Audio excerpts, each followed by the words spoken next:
जब रवि का पुष्य योग पड़े, रवि पुष्य नक्षत्र हो, रवि का पुष्य योग पड़े, उस समय सरस्वती कहती है भोलेनाथ ऐसी कृपा करिए।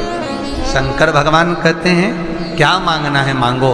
ब्रह्माणी कहती है भोलेनाथ करुणा करो, जो भी किसी भी रूप में एक पान के पत्ते के ऊपर, मात्र पान जानते हो, वो खाने वाला जो पान खाता है उसका पत्ता, पान के पत्ते के ऊपर जो चंदन से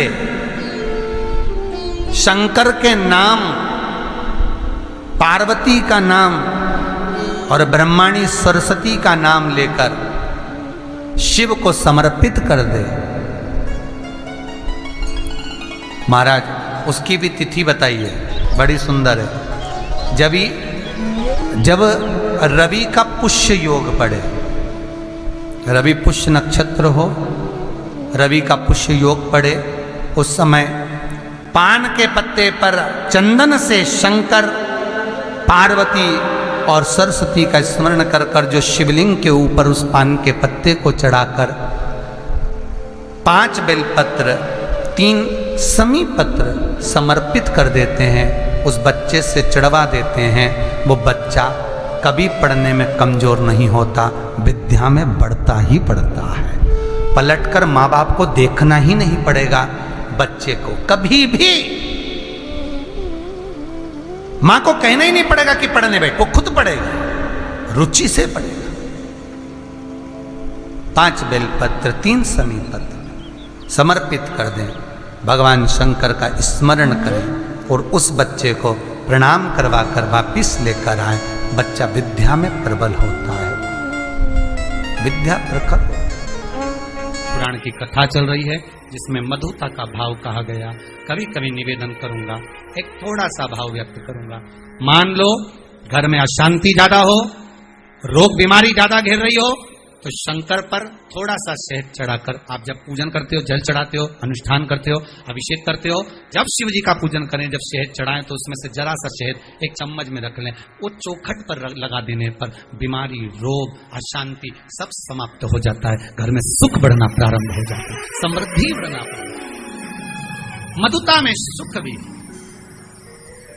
शहद में सुखता भी, भगवान को जो समर्पित किया गया, एक एक पुष्प भगवान शंकर को जो दिया गया है, एक एक भाग जो शिव को दिया गया है, वो साधारण नहीं है। शंकर के पास जो भी चीज रखी है सब वीआईपी है। गले में देख लो नाग बासुकी है, कानों में बिच्छू, हाथ में त्रिशूल, सब उसके पास में भी, कोई चीज ऐसी। भगवान शिव को जो हम समर्पित कर रहे हैं मधु, तो वो किस चीज के लिए समर्पित होता है? 4 चीजें हैं भगवान शंकर को मधु क्यों चढ़ाया जाता है। पहला, रोग के निवारण की। दूसरा, शरीर की जो नाड़ियां हैं जो चोक हो जाती हैं, ब्लड को रोक देती हैं जाने के लिए, उसके लिए भी शिव को शहद चढ़ाया जाता है। तीसरा, नयनों को शिव के चरणारविंद में स्थिर करने के लिए, नयन रोग का निवारण करने के लिए भी शिव को शहद चढ़ाया जाता है। चौथा,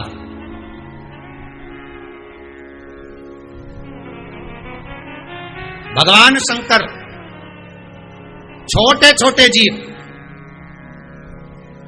जो शिव से दूर नहीं है, कंकर से जो चिपके हुए हैं, जो कहीं जा नहीं सकते, उनको कोई पूछता नहीं, सब उनके विपरीत हैं, शिव उनको अपने करीब में लाकर पूरी सृष्टि का संचार करने के लिए, अपने नजदीक लाने के लिए, शंकर उस सृष्टि खंड को अपने आनंद सुख में लेने के लिए उस शहद का पूर्ण अभिषेक,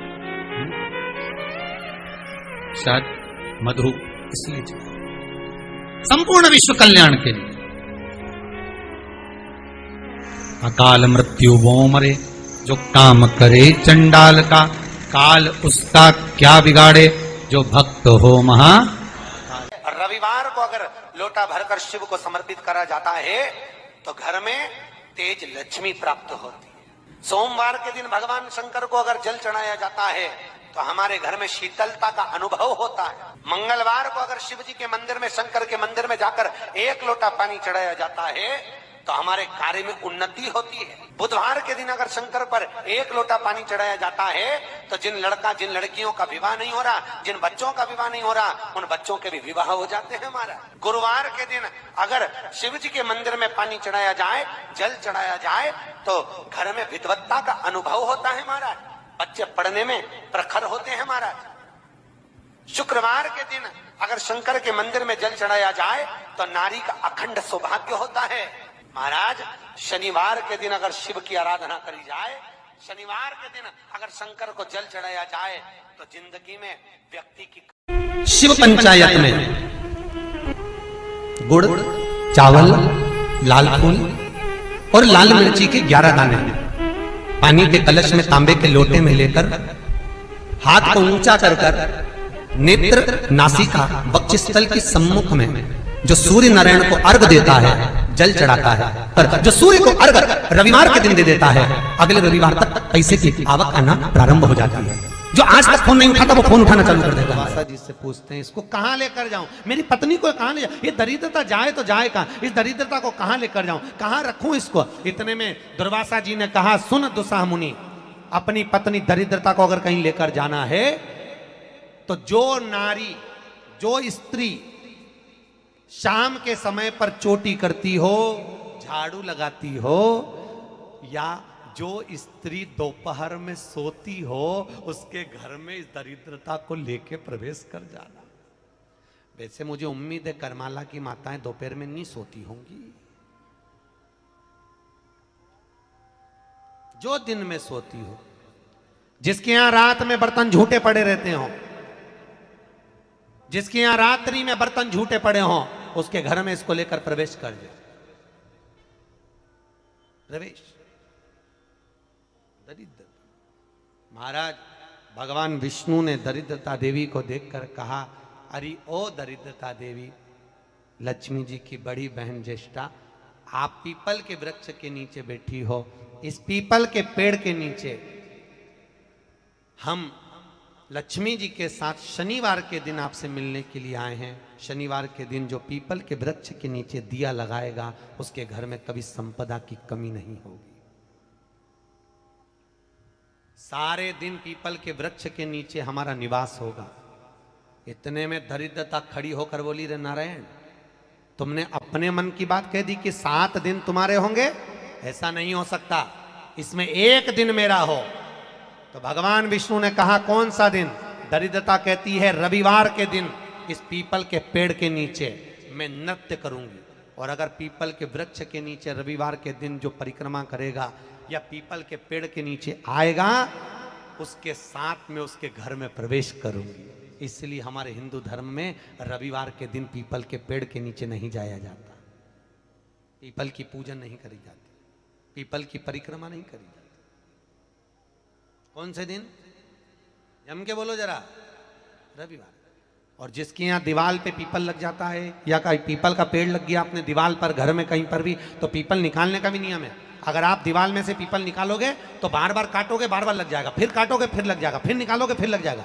दीवार में पीपल लगता ही रहता है। अगर दीवार के पीपल को निकालना है तो नींबू और मिर्ची, इन दोनों को 3 घंटे पहले पीपल के पेड़ के नीचे रख दीजिए, और रखने के बाद में फिर पीपल को रविवार के दिन उखाड़कर कहीं दूसरी जगह लगा दीजिए। उसके बाद कभी दीवार में पीपल नहीं